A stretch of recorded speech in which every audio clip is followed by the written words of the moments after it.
नमस्कार दोस्तों, स्वागत है आप सभी के आज की क्लास में। आज हम बात करने वाले हैं एक नए टॉपिक के साथ में और नए मैप के साथ में। हम फिर से आपके सामने बात करना चाहेंगे कि ये जो एक मैप आपके सामने दिया गया वो किस देश का है। कुछ बच्चों को मालूम होगा, कुछ को नहीं मालूम होगा। देखिए, जानिए, पहचानिए किस देश का मैप है। आज हम इसी के बारे में चर्चा करने वाले हैं। और सबसे अच्छी बात हम कहना चाहेंगे, जब भी हम किसी हिंदुस्तानी की बात करते हम कहते हैं कहाँ Hindustan, it is my country India, जिसको हमने हिंदुस्तान का या भारत का, ये सभी नाम हमने इस देश को दे रखे हैं। तो इसी के साथ में हम कहेंगे कि जो मैप है वो किसका है। ये मैप है इंडिया, यानी भारत का, इंडिया।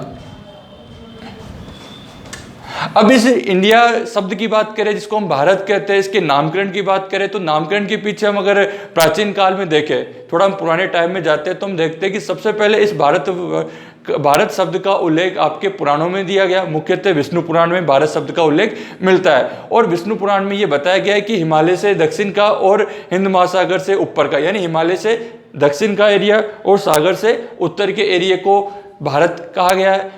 बुद्ध काल में इसको जम्बूद्वीप का भाग कहा गया है। वैदिक काल में इसको आर्यों की भूमि के नाम से जाना जाता है। और वैदिक काल में जो सिंधु नदी के आसपास के एरिया है, यहाँ पे क्या है, वैदिक काल में सिंधु नदी के आसपास के एरिया में आर्यों ने अपना साम्राज्य विस्तार किया और उन्हीं के नाम से इसको भारत कहना स्टार्ट कर दिया। और इनका जो विस्तार था वो कहाँ, कश्मीर से लेकर कन्याकुमारी तक पूरे भाग को धीरे धीरे वैदिक काल में भारत कहा जाने लगा। ईरानियों की बात करें, ईरानियों ने सिंधु नदी के, जो आपके सिंधु नदी है, सिंधु नदी के तट के पास के निवासियों को इन्होंने हिंदू का और इस पूरे क्षेत्र को हिंदुस्तान के नाम से बताया।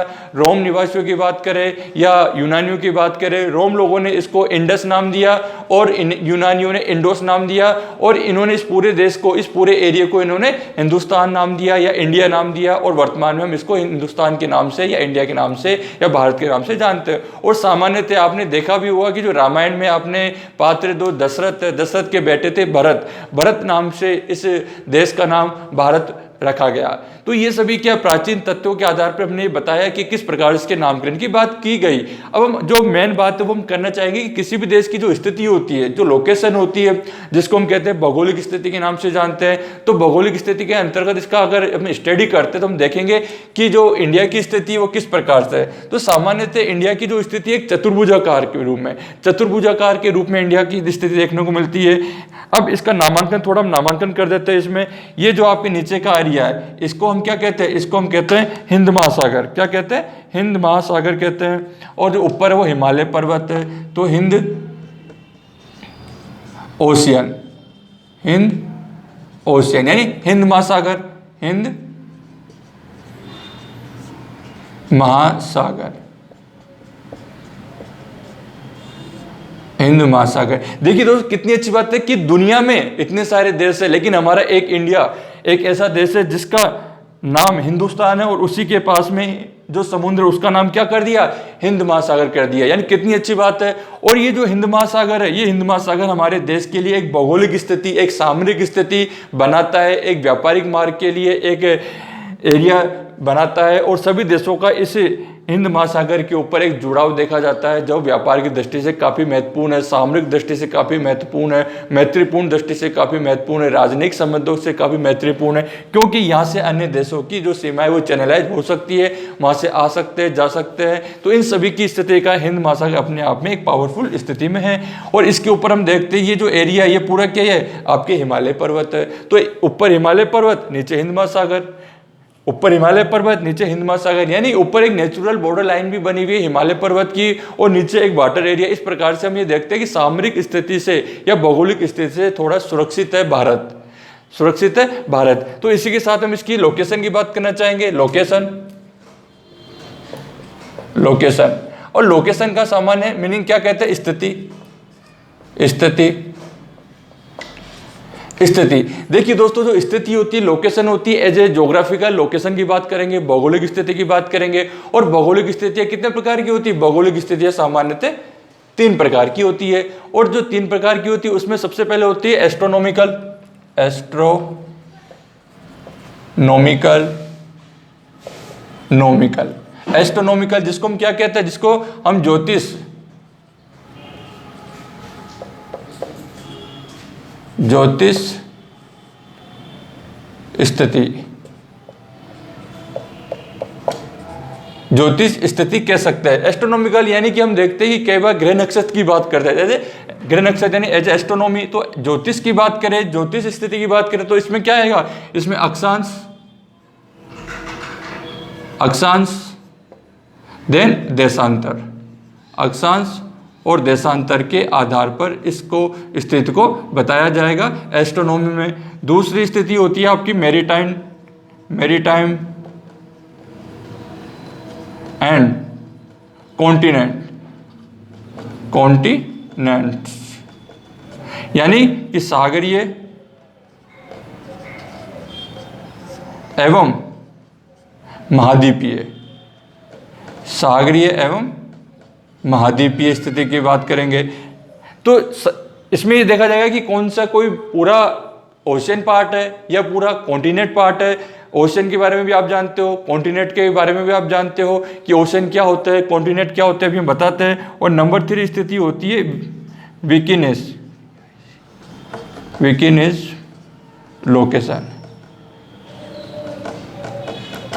लोकेशन, यानी कि पड़ोसी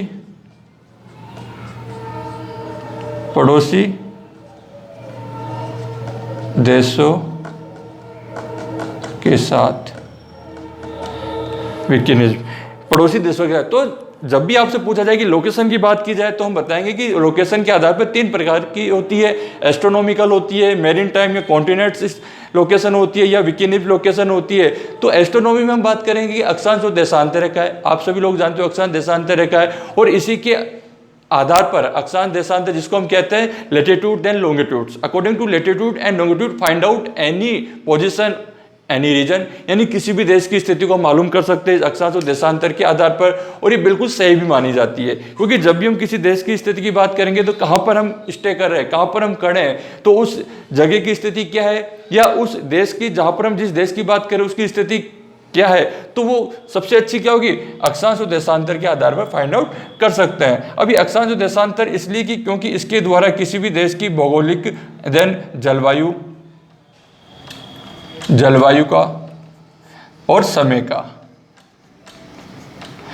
जलवायु हो गया, मौसम हो गया, समय का, तो इसका भी क्या होता है, इसका भी एक पहचान हो जाती है, इसकी भी एक आइडेंटिफिकेशन हो जाती है। इसको भी हम देखेंगे कि इंडिया में किस प्रकार से कर्क रेखा के गुजरने से स्थिति में थोड़ा परिवर्तन आ जाता है इंडिया में। अभी जो अक्षांश और देशांतर होते हैं, तो अक्षांश सामान्यतः आपको पता है कि पृथ्वी पश्चिम से पूर्व की ओर घूर्णन करती है, और पश्चिम से पूर्व की ओर ड्रॉ की जाने वाली इमेजिनर लाइन क्या कहलाती है, लैटिट्यूड कहलाती है। देन टॉप टू बॉटम, यानी उत्तर से दक्षिण में खींचे जाने वाली लाइनें क्या कहलाती है, वो देशांतर कहलाती है। अब ये जो अक्षांश और देशांतर होते हैं वो क्या होते हैं, पृथ्वी की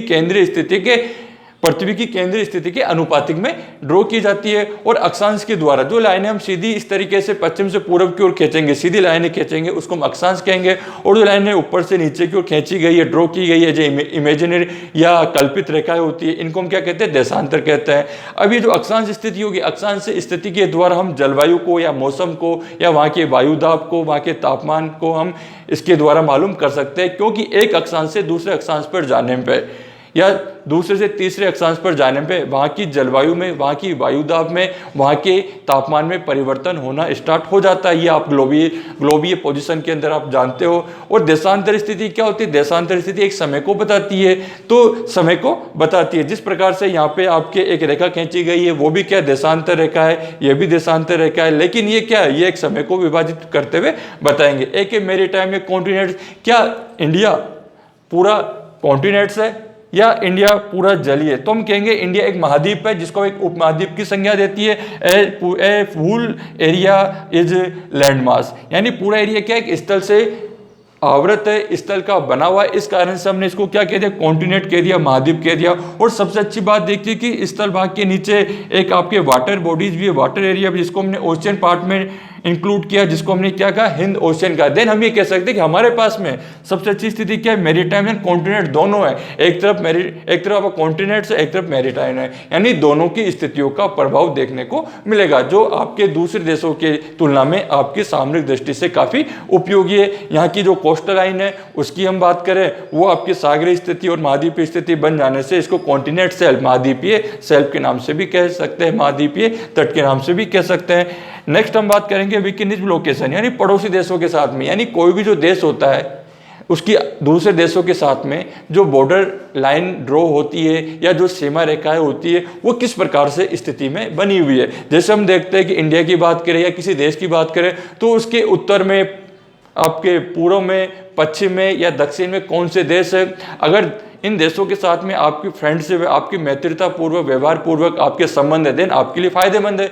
यदि किसी प्रकार से शत्रु बने हुए तो आपके लिए हमेशा क्या रहेगा, हमेशा एक युद्ध जैसी स्थितियां बनी रहेगी, हमेशा विवाद बना रहेगा। देन इसके द्वारा पड़ोसी देशों की स्थिति का आकलन करते हैं। और पड़ोसी देशों में हम देखते हैं कि कुछ ऐसे देश भी होते हैं जो आपके बफर जोन के रूप में भी होते हैं। जैसे नेपाल की हम बात करें, बफर जोन यानी दो देशों के मध्य में स्थित क्षेत्र होता है, उसको हम बफर जोन के नाम से जानते हैं। तो ये जो लोकेशन है, तो लोकेशन में मानता हूं कि आपको मालूम होनी चाहिए कि लोकेशन किस 3 प्रकार से बताई जाती है। तो हम सबसे पहले हम बात करना चाहेंगे लोकेशन के साथ साथ एक और बात करना चाहेंगे कि जो हिंद महासागर है और इसके ऊपर जो आपका हिंदुस्तान है, तो एक ओके स्पेट हुए थे। ओके स्पेट ने क्या कहा, ओके स्पेट ने कहा कि भारत क्या है, भारत हिंद महासागर के ऊपर एक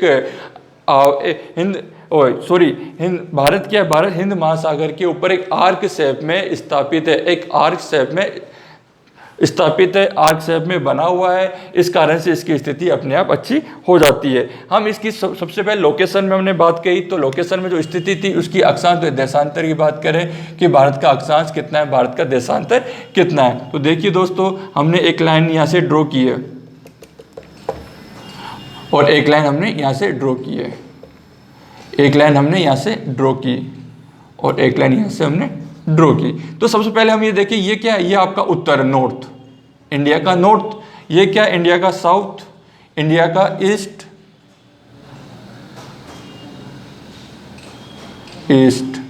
और ये वेस्ट।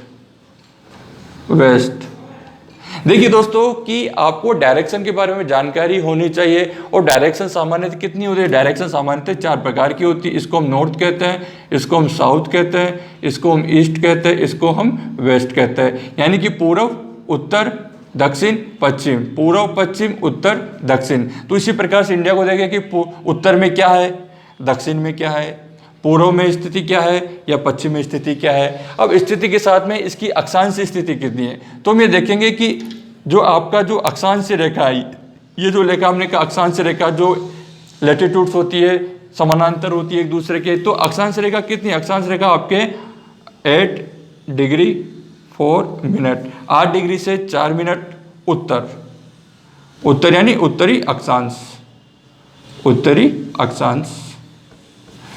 और 37 डिग्री से 6 मिनट उत्तरी अक्षांश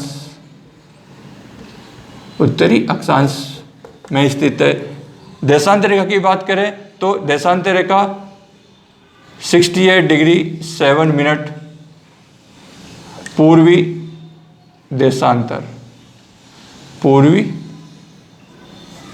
से लेकर 97 डिग्री 25 मिनट्स पूर्व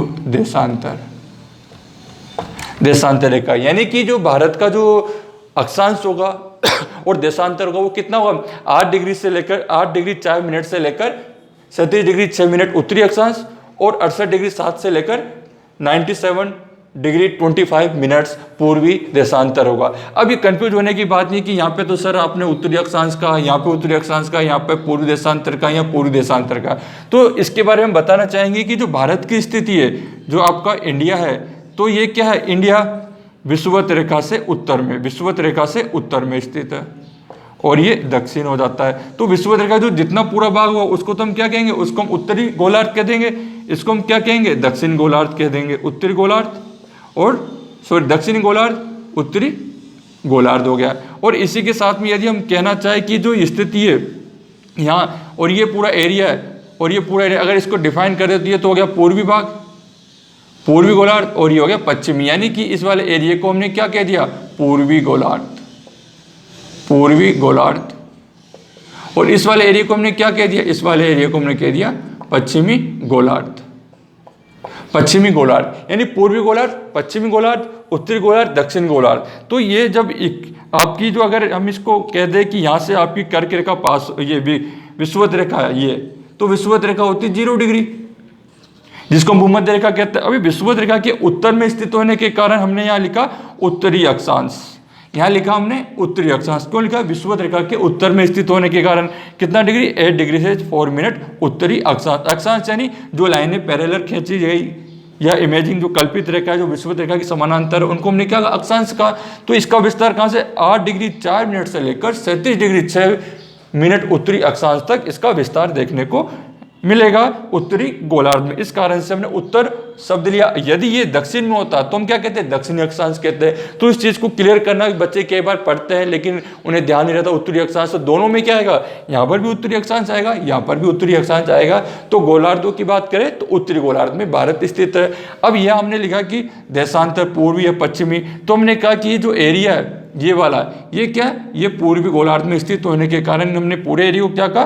पूर्वी देशांतर। पूर्वी देशांतर कितना? 68 डिग्री 7 मिनट से लेकर 97 डिग्री 25 मिनट पूर्वी देशांतर में स्थित है। तो इस लोकेशन को, इस अक्षांश देशांतर लोकेशन को, जिसको हम कहते हैं एस्ट्रोनॉमिकल लोकेशन, एस्ट्रोनॉमिकल लोकेशन, जिसको हम ज्योतिष अक्षांश स्थिति भी कह सकते हैं, तो हमने बताया कि यह स्थिति इस प्रकार से बनी हुई होती है, यह आपको मालूम होना चाहिए। दूसरा, इस स्थिति के आधार पे ये क्या? ये एक्चुअल पोजीशन बताती है किसी भी देश की या किसी भी प्रदेश की या किसी भी पर्सन की, जो वो वहाँ पर खड़ा है या जहाँ पर वो स्थिति है, वो क्या होगी? वो उसकी लोकेशन एक्चुअल होगी। किसके आधार पर? लैटिट्यूड एंड लॉन्गिट्यूड के बिहाफ पर अगर हम बात करेंगे। और इसी के आधार पर एक सिस्टम होता है आपका जीपीएस, जिसको हम क्या कहते हैं? Geographical position system. वो इसी अक्षांश और देशांतर के आधार पर बिल्कुल एक्यूरेट आपको सर्च करके आपको वहाँ की लोकेशन को फाइंड आउट करता है, सर्च करता है, बताता है, जिसका आजकल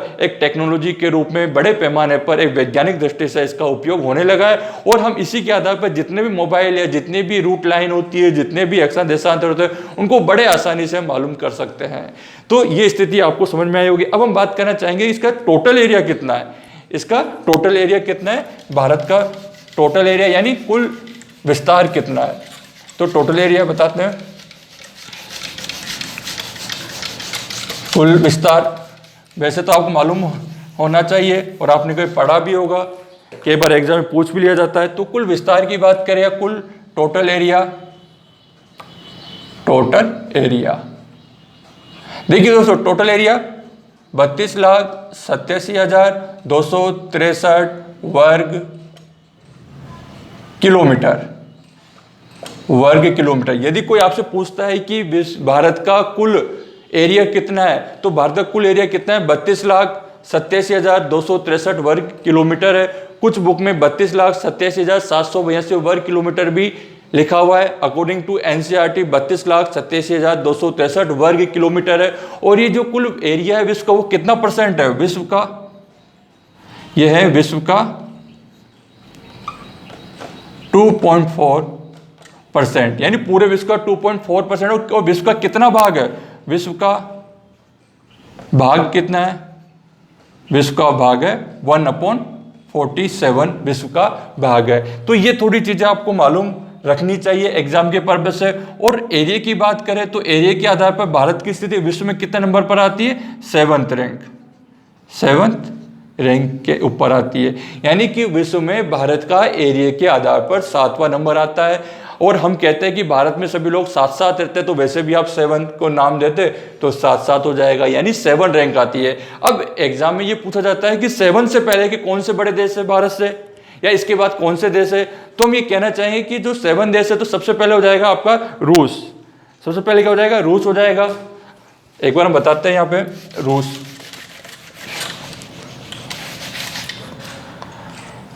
नंबर 1 पे हो जाएगा रूस। नंबर 2 पे कनाडा। नंबर 3 पर चीन।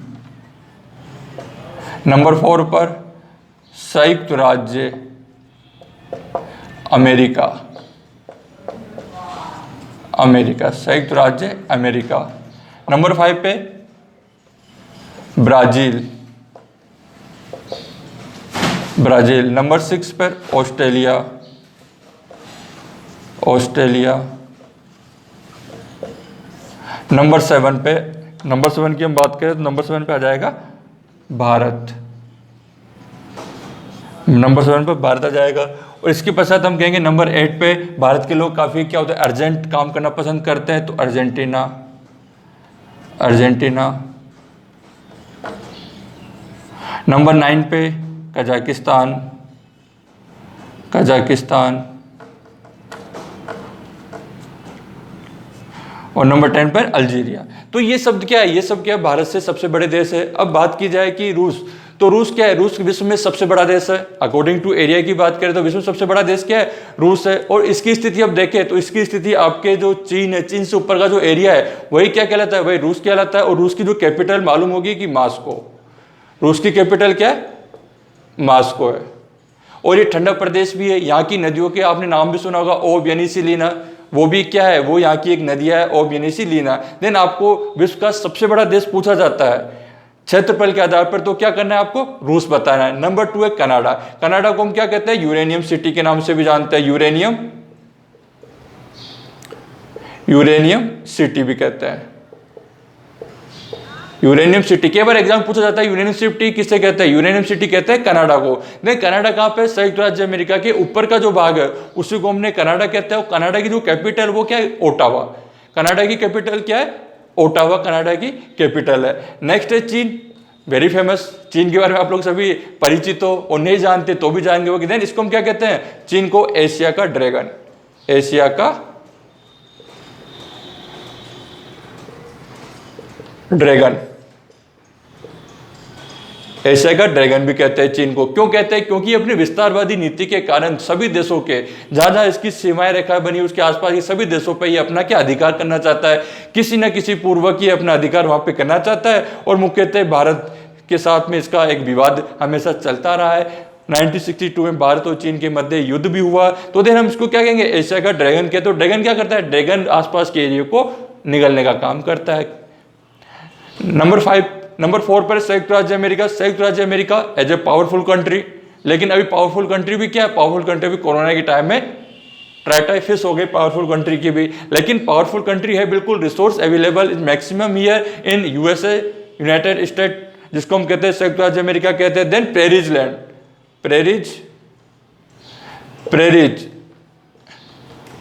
प्रेरिज घास भूमि जो क्षेत्र प्रेरिज वो क्या है, वो संयुक्त राज्य अमेरिका में पाए जाते हैं। और एक क्वेश्चन पूछा जाता है, विश्व में वनों का देश किसको कहते हैं, तो विश्व में वनों का देश कहते हैं हम ब्राजील को कहते हैं। क्या कहते हैं, ब्राजील को। विश्व में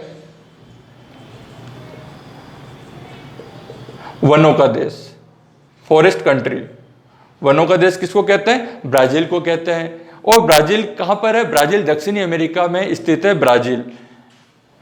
अगला है ऑस्ट्रेलिया। ऑस्ट्रेलिया सभी लोग परिचित हो, जो इंडिया के नीचे का जो एरिया होता है जो हिंद महासागर में है, कुछ प्रशांत महासागर से, तो उसको हम क्या कहते हैं, उसको हम ऑस्ट्रेलिया कहते हैं। ऑस्ट्रेलिया क्या एक देश भी है और एक महाद्वीप भी है। और ये एक ऐसा देश और एक ऐसा महाद्वीप है जिसकी सीमा क्या किसी से जुड़ी भी नहीं है, सागर में, लेकिन सीमा रहित भाग है, इसकी किसी देश के साथ सीमा जुड़ी भी नहीं है। अगला है भारत। भारत के नाम आते हैं तो बड़ी स्माइल आपके चेहरों पे आ जाती है। देन भारत है तो हिंदुस्तानी की बात की जाएगी। तो भारत संस्कृति और भारत की संस्कृति की बात करें और भारत की संस्कृति के साथ कल्चर की बात करें या सामाजिक स्थिति की बात करें, देन भारत के संस्कृतियों का जन्म स्थल भी कह सकते हैं।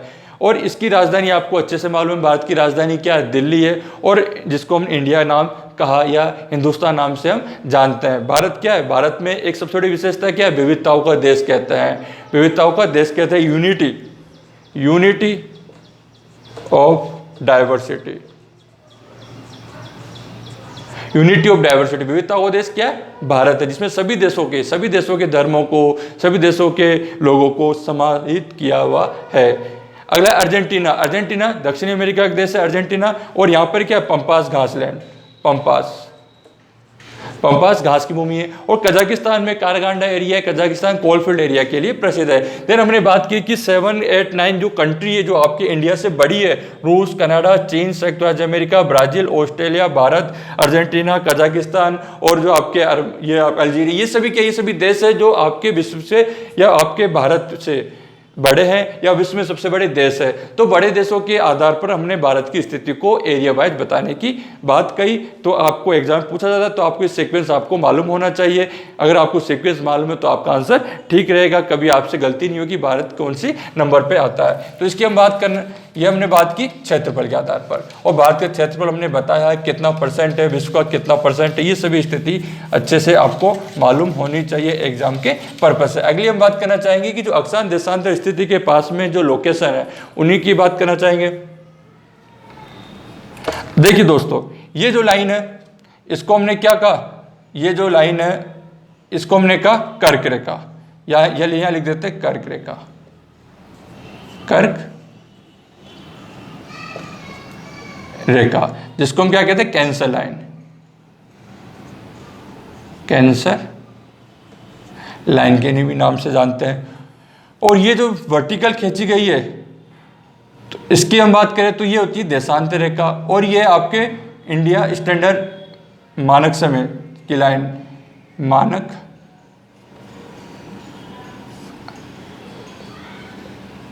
रेखा, ये देशांतर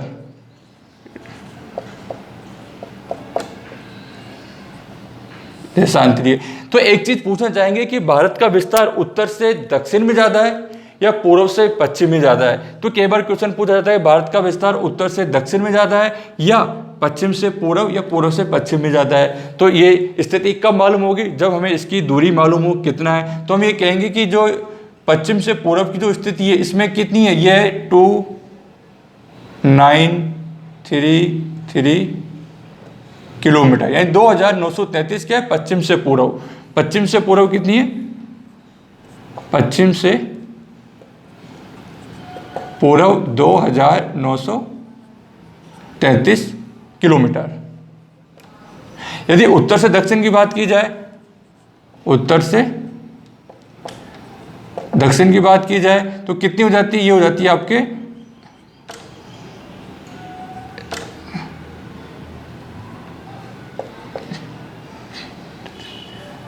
ये हो जाती है आपके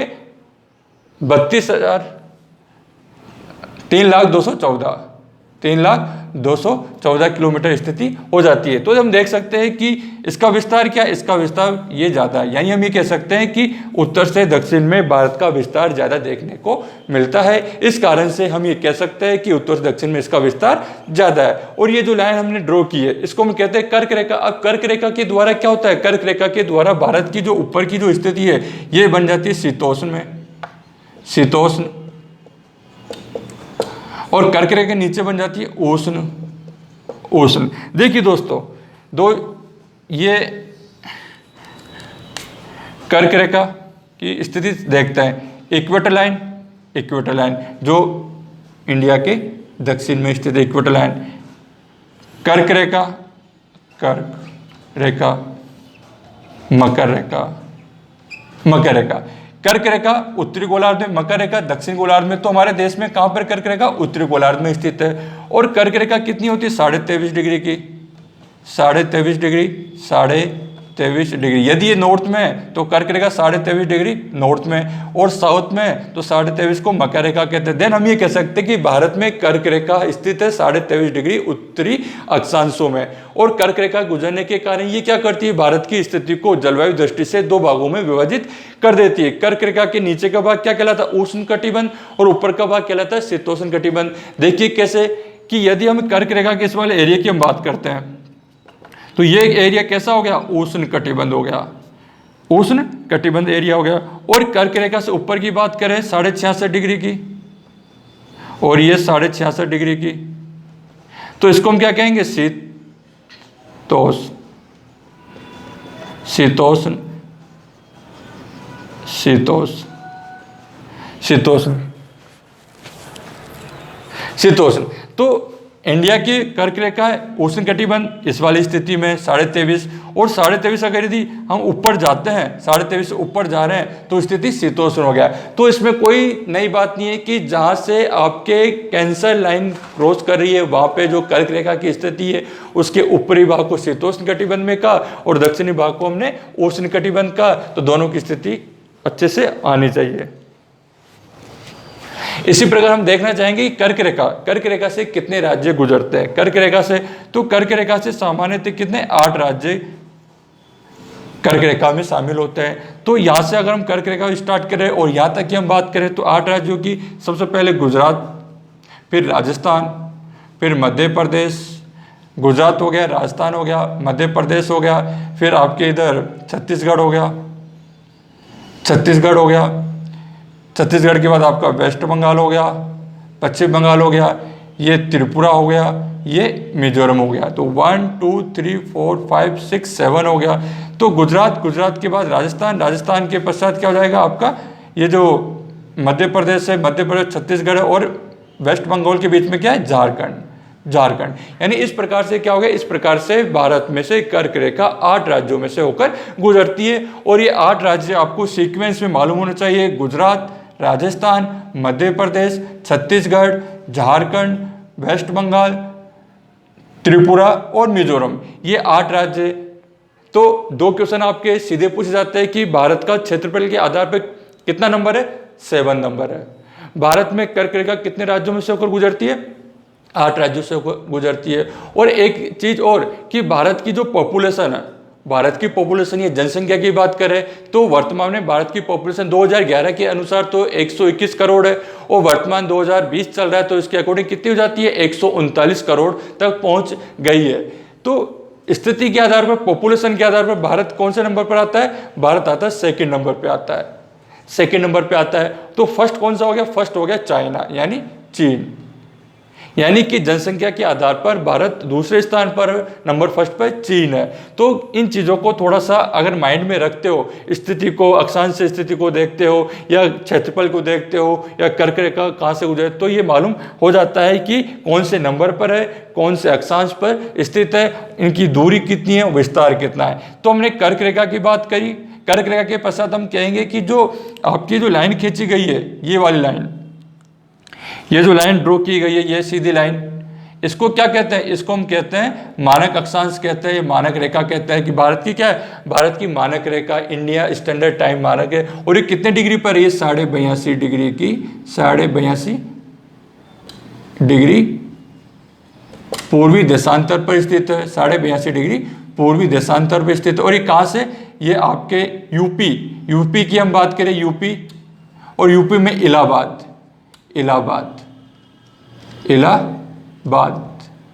और इलाहाबाद में नैनी नामक स्थान से भारत की मानक अक्षांश रेखा खींची गई है।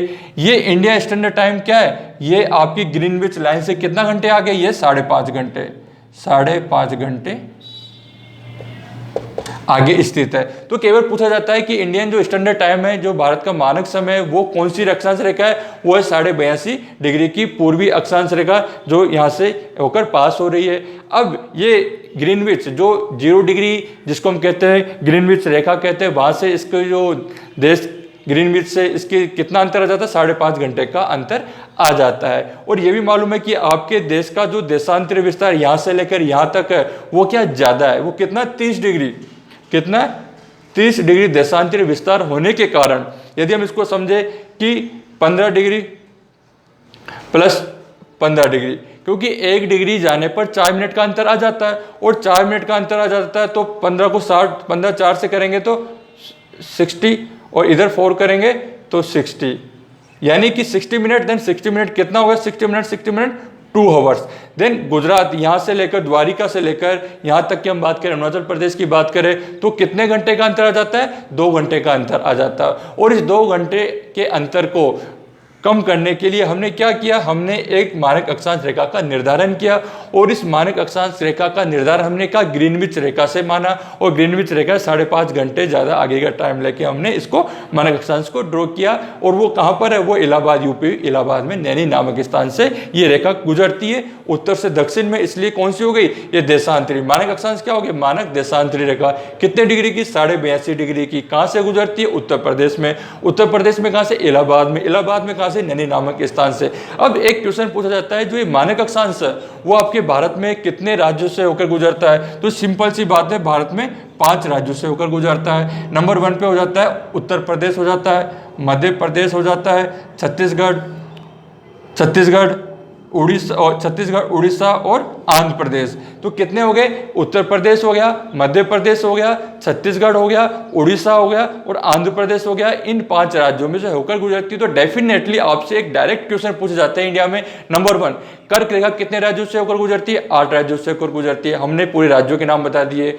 आपके जो मानक अक्षांश है, मानक देशांतर रेखा, वो कितने राज्यों से होकर गुजरती है? वो 5 राज्यों से होकर गुजरती है। उनके हमने नाम भी बता दिए गए। एरिया के आधार पर भारत कितने नंबर पर आता है, या क्षेत्रफल के आधार पर भारत 7वें नंबर पर आता है। जनसंख्या के आधार पर दूसरे नंबर पर आता है। और एक चीज ये और कि जो भारत की स्थिति है, वो भारत की स्थिति अपने आप में इतनी अच्छी है कि इसको एक उपमहाद्वीप की संज्ञा दी जाती है। थैंक यू दोस्तों, आज की क्लास हम यहीं समाप्त करते हैं। इसके आगे की क्लास को हम कल स्टार्ट करेंगे। कल इसके बारे में और अच्छी रोचक जानकारी देंगे। तो देखते रहिए हमारा वीडियो, और हमारे आने वाली क्लासों में और अच्छे से आपको मेंटेन करते हुए बताएंगे किस प्रकार से भारत अपनी स्थिति के द्वारा दूसरे देशों के साथ डेवलपमेंट कंट्री की भूमिका निभाने जा रहा है। Thank you.